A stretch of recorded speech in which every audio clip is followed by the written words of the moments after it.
Bom, então vamos começar, hoje, dia 8 de novembro, esse estudo da Arte da Educação 2. Esse livro, ele trata de metodologia didática no ensino Waldorf. Então, ele tem uma coisa mais prática, o outro era bem teórico, bem da filosofia mesmo, Uhum, e mais difícil mesmo de entender, mais denso, né? Precisa exigir. E agora começa a parte prática, não é assim também, né, super tranquilo, mas é mais palpável, né? Então, sim. são 14 conferências proferidas em Stuttgart de 21 de agosto a 5 de setembro de 1919, por ocasião da escola Waldorf Livre. Então, a escola inaugura, então, dia 7 de setembro de 1919, lá em Stuttgart. E ele faz essas palestras para os professores. Então, são Uhum. 14 dessa, 14 da anterior e a outra também, porque é, a arte da educação 1 são as palestras da manhã, a arte da educação 2 as palestras da tarde, e a 3 as palestras da noite. Uhum.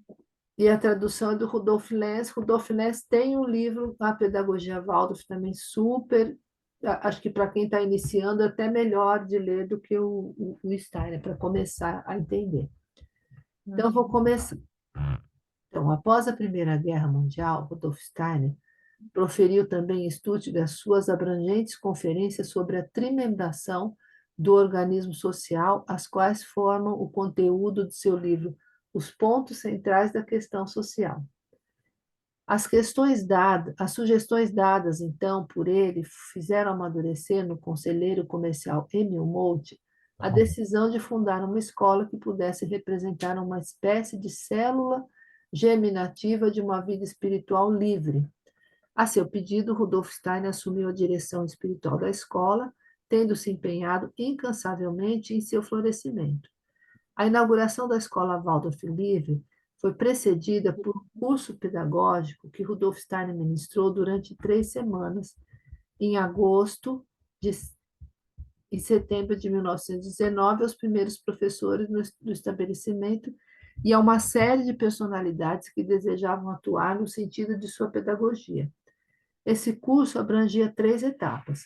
Inicialmente foram proferidas 14 conferências sobre antropologia antroposófica, como fundamento de uma pedagogia adequada à nossa época e ao futuro próximo, conteúdo do primeiro volume desta trilogia. Seguiram-se conferências que revelaram a eficiência dessa antropologia antroposófica no emprego da metodologia da didática no ensino e na educação, conteúdo do presente volume.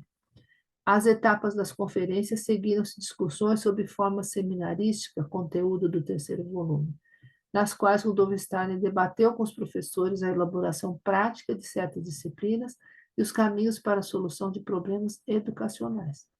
As conferências foram proferidas de maneira livre. Por falta de tempo, Rudolf Steiner não pôde rever as anotações dos ouvintes. Embora os textos sejam considerados amplamente fidedignos, não ficam totalmente excluídos eventuais enganos de audição ou transcrição. Ele passou por aqui com essas notinhas A e B, eu não vim ver na hora, mas aqui ele está citando um livro em alemão, né, uma citação que ele faz ali, e a B é, até este ponto, a presente nota foi reproduzida do prefácio à primeira edição, original 1932, do volume 1, nota do editor. Primeira conferência, 21 de agosto de 1919. Teremos de separar em 2 grupos as conferências que comporão este curso, o das pedagógicas em geral e o das metodológicas didáticas.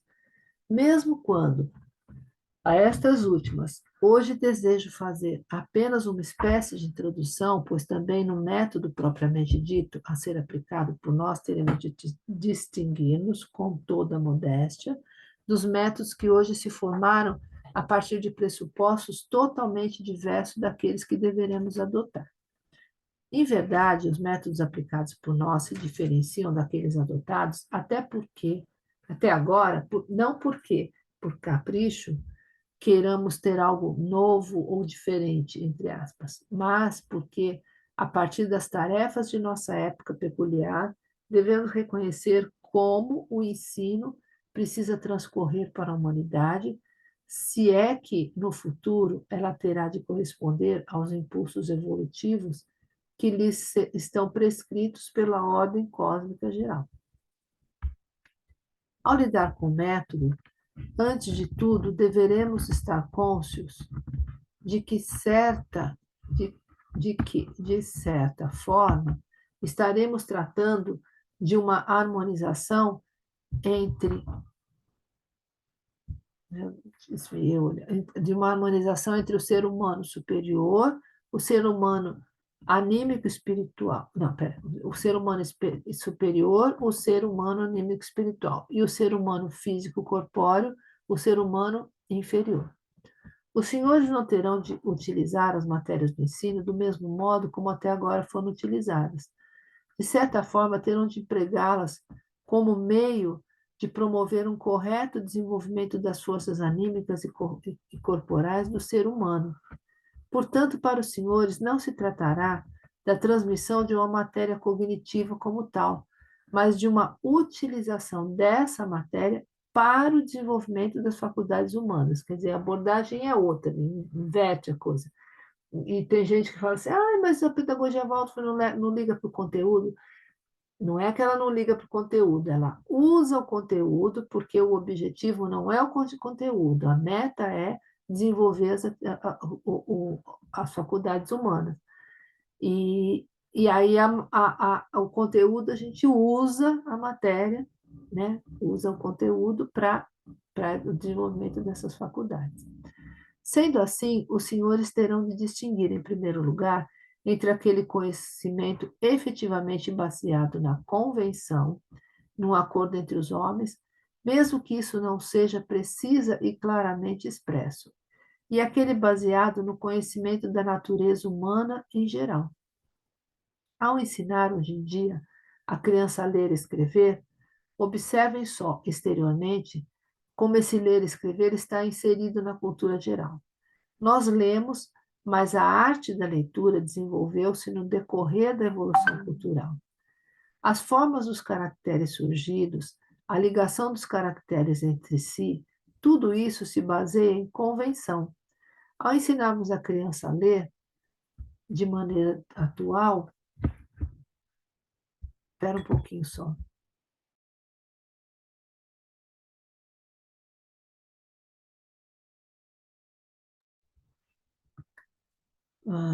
Portanto, para os senhores não se tratará da transmissão. Peraí. Não, já está mais embaixo, já está bem embaixo. Ao ensinarmos a criança a ler da maneira atual, ensinamos-lhe algo que, na verdade, não tem significado algum para a entidade humana, tão logo nos abstraímos da presença do homem em determinada cultura. Devemos estar conscientes de que o que praticamos em nossa cultura física não tem significado imediato algum para a humanidade suprafísica, nem tampouco para o mundo suprafísico em geral. É totalmente incorreto acreditar, como aconteceu particularmente em alguns círculos espíritas, que os espíritos praticavam a escrita humana para trazê-la ao mundo físico. A escrita dos homens formou-se pela atividade, pela convenção dos homens no plano físico. Os espíritos não têm interesse algum em sujeitar-se a essa convenção física. Mesmo que a linguagem dos espíritos dirigida ao mundo seja correta, trata-se de uma tradução especial através da atividade mediadora do homem. Não se trata de algo que o espírito efetue diretamente por si mesmo, inoculando nessa forma de leitura ou escrita aquilo que vive nele. Portanto, o que os senhores ensinam às crianças como sendo ler e escrever baseia-se em convenção. Trata-se de algo originado dentro do corpo físico. Obrigada. Algo completamente diferente é ensinar a criança a calcular. Os senhores sentirão que aí o mais importante não são as formas dos algarismos, e sim o que de real vive nessas formas. E essa vida já tem mais significado para o mundo espiritual do que o que reside no ler e escrever. E se porventura passamos a ensinar às crianças certas atividades denominadas artísticas, entramos na esfera efetivamente possuidora de um significado eterno, que se eleva à atividade do elemento anímico espiritual do homem. Ensinamos no campo do extremamente físico, quando ensinamos a ler e escrever. Já ensinamos menos fisicamente ao ensinar matemática. E levamos efetivamente o ensino ao espírito anímico ou alma espiritual ao ensinar música, desenho ou coisas do gênero à criança. Então, você vê que aqui ele está trimembrando mais uma vez. Ele tem sempre, né, o pensar, o sentir, querer, corpo, alma, espírito, né? E aqui ele está trimembrando mais uma vez. Então, o ensino mais físico, né? O que tem essa coisa intermediária e o que leva ao espírito, né? O bem espiritual. E você vê como é que é, né? Como é considerado, eu não sei, agora estou afastada das escolas, especialmente dessas escolas tradicionais, mas sempre a gente via que artes era uma coisa. Eu ouvi uma pessoa dizendo uma vez assim: a arte qualquer professor pode dar, né? Sim, Que assim é sim. completamente relegada sem importância, quando é exatamente o oposto, né? A importância, porque tá tudo ficando no materialismo, né? Então, a arte Sim. é uma coisa, né? E quando é justamente o contrário, né? Ora, no ensino desenvolvido racionalmente, podemos, contudo, interligar esses três impulsos: o suprafísico no âmbito artístico, o suprafísico mediano na aritmética e o totalmente físico no ler e escrever, provocando justamente por isso a harmonização do ser humano. Imaginem os senhores, hoje tudo não passa de introdução, onde somente alguns detalhes deverão ser apresentados de modo aforístico. Que abordemos a criança dizendo: você já viu um peixe? Tente imaginar claramente que aspecto tem o peixe visto por você. Se eu lhe desenho isto, isso aqui, é um peixe, né? Fica muito parecido com um peixe. Agora, ele está falando aqui de fish, né? Em inglês e em alemão, não sei nem como é que é. Mas, enfim, é só para ter uma ideia, né? Então, ó, o peixe que você viu se parece com o que você está vendo na lousa, né? Que é o F, né? Pense agora em dizer a palavra fish, peixe. O que você diz ao pronunciar fish está neste símbolo, né, que é esse anterior. Deixa eu... Primeiro. O problema é que quando eu mexo aqui, eu tirar um pouco aqui, vou para cá. Opa, foi demais. Aqui. Aí é o F aqui, né? Parecido Uhum. com o peixe, né? Então. Agora esforce para não dizer fish, mas somente começar a dizer fish. Então, nos empenhamos em mostrar à criança que ela deve apenas começar a dizer fish. Veja agora, veja, agora você começou a dizer fish. E agora imagine que pouco a pouco as pessoas chegaram a fazer de modo mais simples o que você está vendo aqui, figura 2, o F. Ao começar a dizer fish, você exprime isso escrevendo esse símbolo. E esse símbolo as pessoas chamam de F. Portanto, você aprendeu que o que você expressa na palavra fish começa com o som F, que agora você escreve desse modo, F. Você sempre assopra F com sua respiração quando começa a escrever fish. Portanto, você está aprendendo o símbolo para o começo da pronúncia do fish. Quer dizer, você envolve a criança, você vai além, né, de isso aqui é a letra F, aquela coisa seca, né, e pronto, né? Então, começando dessa maneira, a apelar para a natureza da criança, os senhores remeterão corretamente a épocas culturais mais antigas, pois foi assim que a escrita surgiu originalmente. Mais tarde, o processo transformou-se em mera convenção. de modo que hoje não mais reconhecemos a relação entre as formas abstratas das letras e as imagens surgidas como meros símbolos da percepção e da imitação da percepção. Todos os caracteres da escrita resultaram de tais formas figurativas. Ora, imagine que os senhores ensinem à criança apenas a convenção. Você deve fazer o F assim, ensinando-lhe depois algo derivado alheio ao contexto humano. Neste caso, a escrita foi separada daquilo do que se originou, do âmbito artístico. Portanto, ao ensinar a escrever, devemos começar pelo desenho das formas artísticas, dos caracteres com seu elemento fonético, se quisermos retroceder a ponto de a criança ser sensibilizada pelas diferenças entre as formas. Não basta demonstrarmos isso oralmente a ela, pois tal procedimento faz dos seres humanos aquilo que hoje eles se tornaram. Destacando a forma escrita do que hoje é convenção e mostrando de onde brotou ela, apelamos para o ser humano todo e fazemos dele algo bem diferente do que faríamos caso apelássemos apenas ao seu intelecto. Então, a ideia de que o homem primeiro desenhou, né? Desenhou e depois escreveu, né? Tem os, como é que chama? Hieroglifos, né? Não, Hã? os na pedra que ficavam nas cavernas, nas pedras, como é que chama isso? Os desenhos. Desenho Sei o que é. pré-histórico, tá? Sim, tá. Estou lembrando o nome agora, os desenhos pré-históricos que desenhava na caverna, que, né, o boi, que nem era boi na época, era outro bicho, né? Mas que é o ancestral do boi aí. Mas, enfim, então primeiro o homem desenhava, e dali que depois foi começar a fazer, né, uma leitura, né, e aí foi virando símbolos. Mas vem dessa ideia. Então, assim, refaz o caminho da humanidade, né? O aprendizado refaz o caminho que a humanidade fez. Então, onde é que eu estava? Eu terminei uma frase. Portanto, ao ensinar, devemos começar. Então, não basta, também já li isso. Por isso, não podemos pensar apenas de modo abstrato.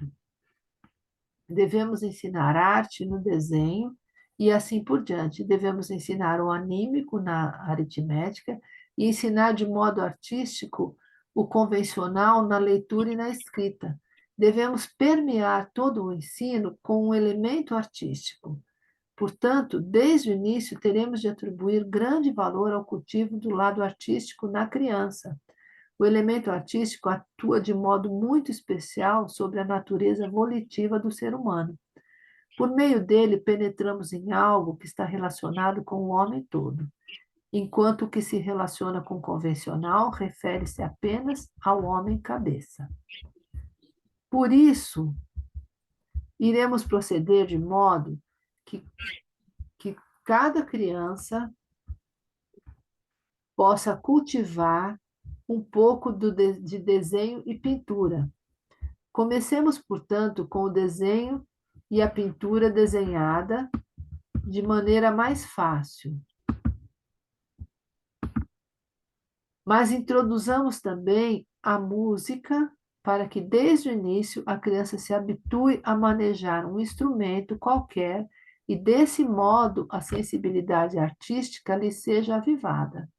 Então, ela também estará capacitada a sentir, a partir de sua entidade humana inteira, algo que normalmente é apenas convencional. Eis nossa tarefa quanto ao método: solicitar sempre o ser humano por inteiro.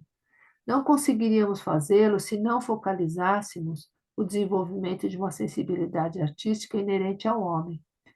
Com isso, faremos com que mais tarde a pessoa se incline com todo o seu ser a possuir um interesse pelo mundo. O erro fundamental até agora sempre foi o de os homens se haverem colocado no mundo apenas com sua cabeça. A outra parte eles apenas arrastaram atrás de si. E a consequência é que agora as outras partes se orientam de acordo com seus instintos animalescos, esgotando-se emocionalmente, como constatamos agora, nos fatos que se expandem de forma tão notável a partir do leste europeu. Bom, aí ele tem aqui o Czinho aqui que eu vou ler o que ele está dizendo disso. O conferencista se referia à expansão do marxismo a partir da Revolução de 1917 na Rússia, nota do editor. Então, vamos ver o que é isso que ele falou. Aqui, vou ler essa frase de novo. A consequência é que agora as outras partes se orientam de acordo com seus instintos animalescos, esgotando-se emocionalmente, como constatamos agora nos fatos que se expandem de forma tão notável a partir do leste europeu. Isso acontece porque não se cultivou o homem inteiro, mas não apenas por ser necessário cultivar também o lado artístico. Todo ensino precisa ser buscado no âmbito artístico. Todo e qualquer método deve ser mergulhado no artístico. A educação e o ensino devem tornar-se uma verdadeira arte. Ao saber, cabe apenas estar subjacente. Então, eu vou comentar aqui com relação à coisa do marxismo, né? Porque o marxismo, embora é da onde vem a esquerda, e é claro que a tendência da gente é ter essa visão mais, né, tá entendendo essa coisa mais à esquerda e tal, mas ainda é materialista, né? Então, né, o Marx, tudo o que ele desenvolveu e tudo mais, é bem no âmbito material, né? E ele esquece completamente o espiritual, o artístico, né? Então, é disso que ele está falando. E outra coisa que eu ia comentar é que é, é isso, quando ele fala, todo ensino deve ser permeado pelo artístico, né? Então, é mais do que dar uma aula de artes. Não vou agora eu vou dar uma de aquarela, agora eu vou dar um desenho, agora eu vou dar música. É isso também, mas é mais do que isso. O professor, por isso que chama a arte da educação. O professor é um artista, a arte dele é dar uma aula. Então, ele, né, prepara uma aula como quem está preparando uma obra de arte, né? E ele vai desenvolvendo ao longo da aula. Então, e aí, né, então, ó, o educação e ensino deve tornar-se uma verdadeira arte. Ao saber, cabe apenas estar subjacente. Então, você vê, o saber ele está por trás, né? Ele tá por baixo disso, ele não é o que vem à frente, né? Bonito isso, né? Sendo assim, buscaremos no elemento do desenho primeiro as letras manuscritas e depois as letras de forma. Não, isso aqui tá diferente. Ao contrário, porque as letras de forma que a gente conhece. Buscaremos no elemento do desenho primeiro as letras manuscritas e depois as letras de forma. Porque assim, a gente inicia com letra de forma. Vou terminar de ler esse parágrafo. Edificaremos a leitura sobre a atividade do desenho. Até aí, tudo bem. Desta maneira, os senhores já verão que assim faremos vibrar uma corda com a qual a alma infantil gostará de entrar em vibração. Pois então a criança não terá apenas um interesse exterior. Ela verá, por exemplo, expressar-se efetivamente na leitura e na escrita aquilo que reside em seu sopro, ao falar. Depois teremos de inverter algumas coisas do ensino. Os senhores verão que não poderemos edificar totalmente da maneira aqui indicada, o que hoje pretendemos atingir na leitura e na escrita. Só poderemos despertar as forças para tal edificação. Ora, se na vida atual quiséssemos edificar o ensino todo de maneira a buscar a leitura e a escrita no desenho, empregaríamos nisso todo o tempo até o 20º ano de vida, não nos bastando os anos escolares. Portanto, em princípio, só podemos realizar isso no começo, tendo depois de prosseguir, apesar de tudo, porém permanecendo no elemento artístico. Sendo assim, tendo durante algum tempo salientado dessa forma algo particular do homem como um todo, devemos então passar a tornar compreensível à criança o fato de que os adultos, Quando têm diante de si essas formas peculiares, descobrem nelas um sentido. Ao mesmo tempo, prossegue-se desenvolvendo o que a criança aprendeu de particularidades, passando-se então a escrever frases, independentemente de ela entender ou não os pormenores. Nessas frases, a criança perceberá formas como a que veio a conhecer como sendo F em Fish. Então, notará a seu lado outras formas que, por falta de tempo, não poderemos exemplificar aqui. Passaremos depois a desenhar na lousa cada letra em sua versão de forma. Ah, olha, de forma, isso. E um dia escreveremos a frase longa na lousa, dizendo à criança: isto é que os adultos têm diante de si, após terem desenvolvido tudo aquilo que falamos. O F em fish e assim por diante. Então, ensinaremos a criança a copiar. Eu pulei, peraí.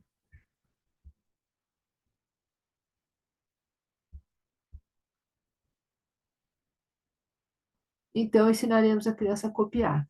Nossa atenção se deterá em fazer com que aquilo que ela vê passe para suas mãos, de modo que ela que ela não apenas leia com os olhos, mas reproduza manualmente, sabendo poder fazer ela própria, assim ou assim, tudo o que está na lousa.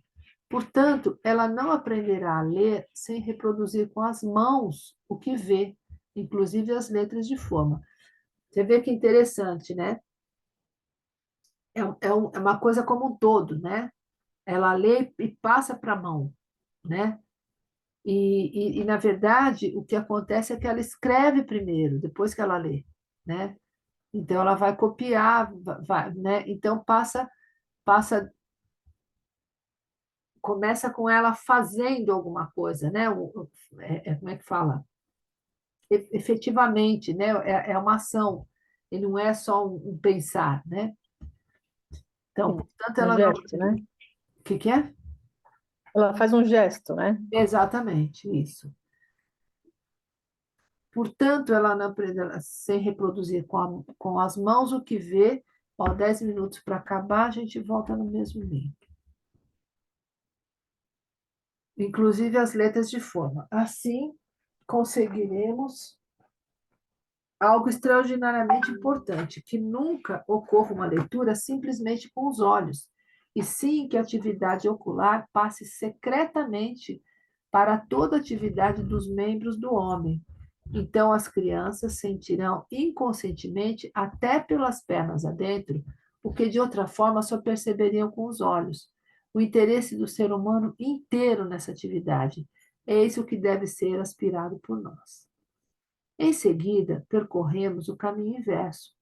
A frase que antes escrevemos na lousa, agora desmembramos, e os outros caracteres que ainda não extraímos de seus elementos, nós evidenciamos pela atomização das palavras, partindo do todo para o detalhe. Por exemplo, aqui está escrito cabeça. A criança aprende primeiro a escrever cabeça, simplesmente desenhando uma cópia da palavra.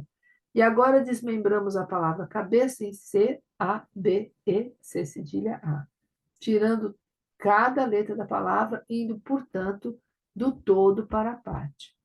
De um modo geral, durante todo o ensino, continuaremos com esse ir do todo para as partes.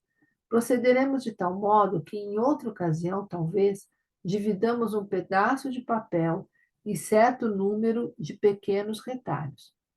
Depois, contaremos esses retalhos, digamos que sejam 24. Diremos então à criança: veja, designo esses retalhos de papel com o que escrevi na lousa, chamando-os de 24 retalhos de papel. Entre parênteses, naturalmente poderiam ser grãos de feijão. Guarde isso na memória. Agora tiro uns retalhos de papel e faço um montinho. Lá faço mais outro. Ali um terceiro e aqui um quarto. Fiz, portanto, 4 montinhos dos 24 pedaços de papel. Agora veja, vou contá-los. Isso você ainda não sabe, mas eu sei. O que fica no primeiro montinho eu chamo de 9. O que fica no segundo chamo de 5 pedaços de papel. O que fica no terceiro chamo de 7, o que fica no quarto chamo de 3. Veja, antes eu tinha um único monte, 24 pedaços de papel. Agora tenho 4 montinhos, 9, 5, 7, 3 pedaços de papel. É exatamente o mesmo papel. Primeiro, quando tenho tudo junto, chamo-o de 24. Agora que eu dividi em 4 montinhos, chamo-o primeiro de 9, depois de 5, depois de 7, depois de 3 pedaços de papel. Agora digo, 24 de papéis são juntos 9 mais 5 mais 6 mais 3. Acabo de ensinar à criança a adição. Isso significa que não partir das parcelas para então chegar à soma, procedimento que nunca corresponde à natureza humana primordial. Entre parênteses, reporto-me aqui a meu livro Linhas Básicas para uma Teoria de Conhecimento da Cosmovisão de Goethe. Aí tem uma nota lá, aqui embaixo, deixa eu ver o que é. Não, não tem não. Eu achei que era alguma. Ah, talvez isso esteja no final do livro, a citação. Sendo que, seu contrário, eu vou ler de novo aqui. Isso significa que não parte das parcelas para então chegar à soma, procedimento que nunca corresponde à natureza humana primordial. Reporto-me aqui ao livro Linhas Básicas para uma Teoria do Conhecimento da Cosmovisão de Goethe. Sendo que seu contrário, sim, corresponde. Primeiro, deve ser focalizada a soma, que depois é desmembrada nas parcelas isoladas, de modo que temos de ensinar a adição à criança inversamente à maneira usual, partindo da soma para chegar às parcelas. Então, a criança aprenderá o conceito do junto, melhor do que se juntarmos as partes da maneira empregada até hoje. Teremos de distinguir nosso ensino daquele praticado até agora, ensinando, de certa forma, à criança o contrário, deixa eu ter, o que é soma em contraposição às parcelas, está faltando um acento ali. Podemos, então, contar com uma compreensão bem diferente do que procedendo de maneira inversa. O mais importante disso, os senhores só descobrirão efetivamente na prática. Os senhores notarão um envolvimento bem diferente da criança no assunto, uma outra capacidade de assimilação, se empreenderem o caminho descrito. A senda contrária poderá ser percorrida depois no restante da matemática. E é interessante porque dá uma visão, dá uma elasticidade para o cérebro, sabe, para a mente. Sabe, você pensar 2 mais 2 mais 2 mais 2 é 8, você pensar 8 é igual a 2 mais 2 mais 2 mais 2. Sabe? Imagina para quem está aprendendo isso, porque a gente foi ensinado com 2 mais 2 mais 2, né? Mas você imagina para quem está aprendendo como é que é isso limpo, lindo, né? Na mente, assim, acho que isso é bem legal.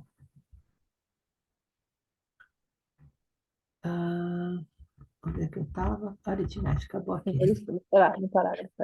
Tá. Os senhores poderão dizer: agora torno a juntar todos esses pedacinhos de papel, torno a tirar alguns, faço 2 montinhos e chamo o montinho que ficou separado de 3. Como foi que cheguei a esse 3? Tirando um do outro. Quando ainda estava tudo junto, eu o chamava de 24. Agora tirei 3 e chamo de 21 aquilo que restou.